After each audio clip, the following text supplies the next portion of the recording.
kind of things we are used to have it in everyday's life. So nobody is really shocked about that anyway. But it is unfortunate that it has happened.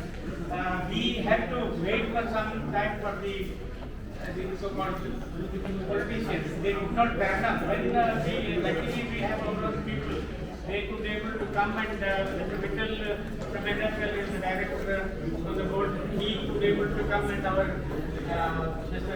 Ebert and Mr. Golub were here. We requested they gladly agreed to distribute the awards. Thank you so much, sir.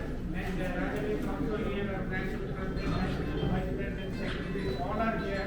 And I am very thankful to you for all your kind gesture, you are all here. Maybe some people must have gone. Otherwise, you have supported us all the time.